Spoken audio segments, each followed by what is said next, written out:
monde et bienvenue sur ma chaîne YouTube. On se retrouve aujourd'hui pour apprendre comment faire facilement une bannière avec Canva.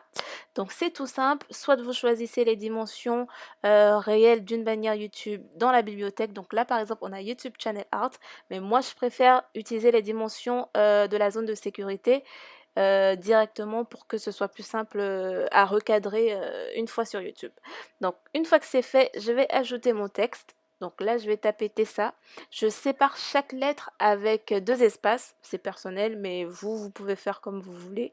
C'est tout simple. Je vais ensuite changer la taille de la police et redimensionner, recadrer plutôt mon texte. Une fois que c'est fait, pour créer cette sorte de scission, je vais rentrer dans éléments, puis dans lines, et je vais choisir la première image que je vais redimensionner. Ensuite, je vais la mettre à la verticale, puis changer la couleur du dessin, du trait, je vais dire ça comme ça.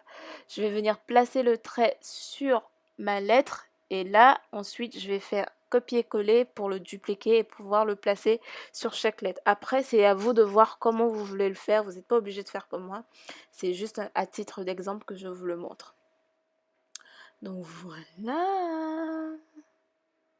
Pour faire la barre horizontale, c'est tout simple, vous avez juste à dupliquer le trait blanc et à le remettre à l'horizontale, puis à changer la couleur et le placer, c'est tout simple.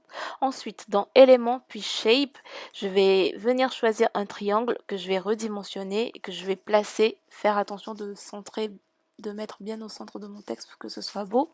Ensuite, je duplique en faisant un copier-coller. Je remets mon triangle dans le sens contraire pour réaliser ce type de lotus d'étoiles que je trouve super mignon.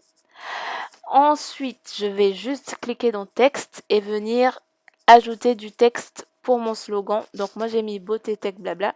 Après c'est à vous de voir ce que vous voulez mettre. C'est tout simple.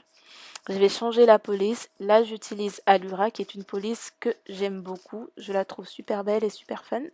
Je vais changer la taille du texte. Et voilà, j'aime beaucoup. Donc vous avez aussi la possibilité de rajouter des icônes de réseaux sociaux si vous le voulez. Un petit exemple, moi je vais mettre un cœur tout simplement. Tac, je vais le redimensionner comme précédemment. Puis dans la barre de recherche, je vais taper Facebook. Pour pouvoir avoir l'icône, faites attention parce qu'il y a des images payantes. Donc choisissez bien les images où vous avez free.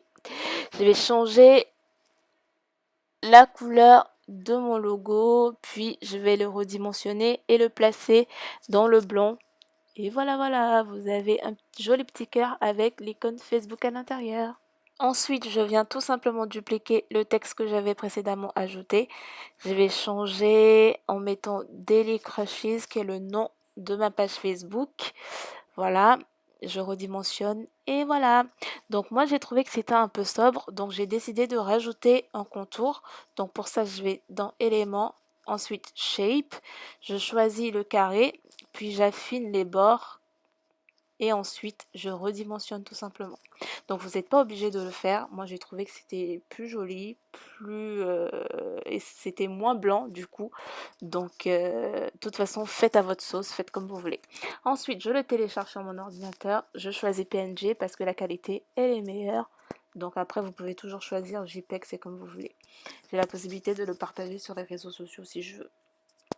Et quand je retourne dans tous mes designs, contrairement à PicMonkey, je retrouve tous les designs que j'ai pu faire et je retrouve mon design récent juste là.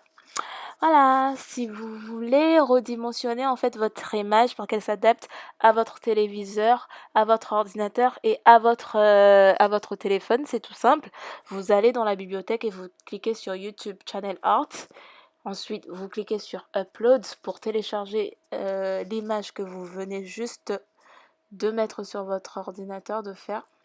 Vous cliquez dessus et il se met automatiquement au milieu de l'image et donc voilà. Donc là, vous avez les dimensions réelles de YouTube qui s'adaptent automatiquement selon le device sur lequel vous êtes. Donc voilà, ce sera tout pour cette vidéo.